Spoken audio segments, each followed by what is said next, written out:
മലിയക്കോട് തൃക്കൈക്കുന്ന് മൈലോത്ത് ശ്രീ മഹാവിഷ്ണു ക്ഷേത്രത്തിലെ 18ാമത് പ്രതിഷ്ഠാദിന മഹോത്സവവും 8ാമത് ഭാഗവത സപ്താഹ യജ്ഞവും ഈ വരുന്ന മെയ് 1 തുടങ്ങി 10 അവസാനിക്കുക.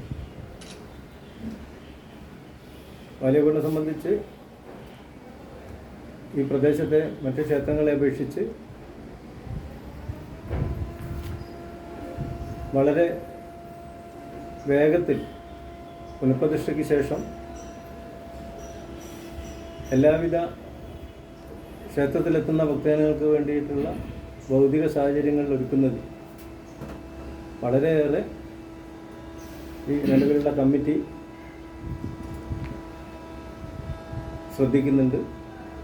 അതിനനുസരിച്ചുള്ള പ്രവർത്തനം ക്ഷേത്രത്തിൽ വരുന്ന ഭക്തജനങ്ങൾക്ക് കാണാൻ വേണ്ടി കഴിയുന്നതാണ്. ഇപ്പോൾ തന്നെ 1.5 കോടി രൂപ ചെലവിൽ നമ്മുടെ ക്ഷേത്രത്തോടനുബന്ധിച്ച് ക്ഷേത്ര കൗണ്ടറും ഓഫീസും ഭക്ഷണ ഹാളും ഓഡിറ്റോറിയമൊക്കെ അടങ്ങിയ ഒരു വലിയൊരു പദ്ധതിക്ക് രൂപം കൊടുത്ത് അതിൻ്റെ നിർമ്മാണ പ്രവൃത്തി നടന്നുകൊണ്ടിരിക്കുക.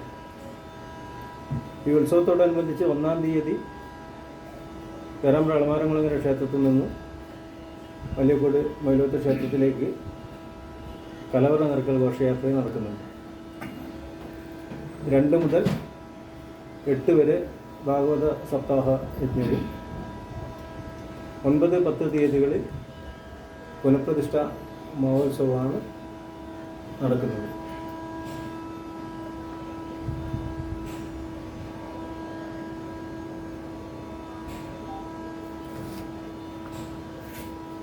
ക്ഷേത്രം സെക്രട്ടറി വിശദമായിട്ട് അതിന് സംസാരിച്ചതിന് ശേഷമുള്ള കാര്യങ്ങൾ പ്രത്യേകിച്ചില്ല.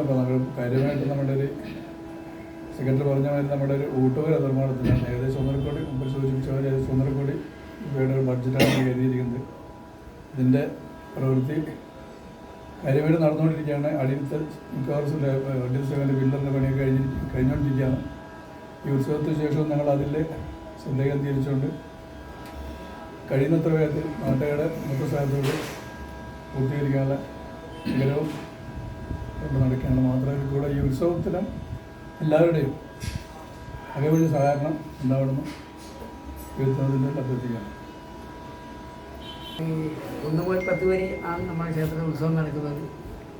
1 മുതൽ ഘോഷയാത്ര, 2 മുതൽ 8 വരെ ഈ പറഞ്ഞ ഭാഗവത സപ്താഹം.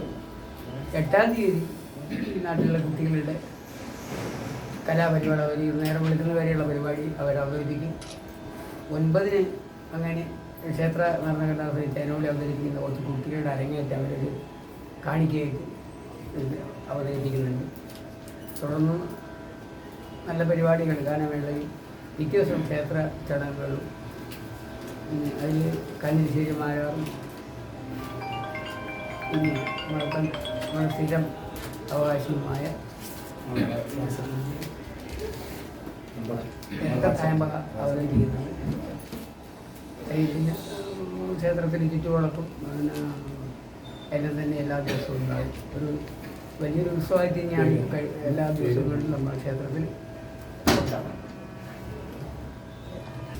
ക്ഷേത്രത്തിലെ പുനഃപ്രതിഷ്ഠ കഴിഞ്ഞ ശേഷം നല്ല പ്രവർത്തനങ്ങൾ കാഴ്ചവെക്കാൻ കഴിഞ്ഞിട്ട് എല്ലാ വർഷവും വളരെ ഘോഷമായി തന്നെ ക്ഷേത്ര പരിപാടികളും അതുപോലെ തന്നെ ഉത്സവാഘോഷങ്ങളൊക്കെ നടക്കാറുണ്ട്. പിന്നെ ഉത്സവം അല്ലാത്ത സമയത്ത് തന്നെ അന്നദാനം എല്ലാ മാസവും ഉണ്ടാവും. ഉത്സവത്തോടനുബന്ധിച്ച് 10 ദിവസവും അന്നദാനം ഉണ്ട്. പിന്നെ ഇതിനൊക്കെ വേണ്ടി എല്ലാവിധ സഹായങ്ങളും ഉണ്ടാകണമെന്ന് വിചാരിക്കും. അറിയാലോ. അപ്പോൾ അത് പിന്നെ 1996-ലാണ് പുനഃപ്രതിഷ്ഠ നടക്കുന്നത്. അതിനുശേഷം ഇങ്ങോട്ട് എല്ലാ വർഷവും മെയ് 10-ാം തീയതി പ്രതിഷ്ഠാദിന മഹോത്സവമായിട്ട് കൊണ്ടാടുന്നു.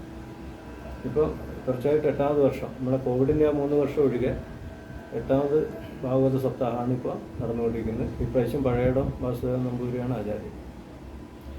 പിന്നെ വിവിധ കലാപരിപാടികളൊക്കെ തന്നെ ഈ ഉത്സവ ദിവസങ്ങളിലൊക്കെ തന്നെ ഏർപ്പെടുത്തിയിട്ടുണ്ട്. ഒമ്പതാം തീയതിയാണ് ഗാനമേള. 8-ാം തീയതി പ്രാദേശിക കലാകാരന്മാരുടെ കലാസദ്യ നടക്കുന്നുണ്ട്. പിന്നെ അതുപോലെ തന്നെ ഓട്ടംതുള്ളലുണ്ട്, ഇരട്ട തായമ്പകയുണ്ട്. കാഞ്ഞിരശ്ശേരി വിനോദ് മാരാറും ചുക്കുറ്റിശ്ശേരി ശിവശങ്കര മാരാറും നടത്തുന്ന ഇരട്ട തായമ്പക. പിന്നെ എല്ലാ ദിവസവും മെയ് 2 മുതൽ 10-ാം തീയതി വരെ, 10-ാം തീയതി സദ്യയാണ്, പിറന്നാൾ സദ്യയാണ്. എല്ലാ ദിവസവും അന്നദാനം നടക്കുന്നു.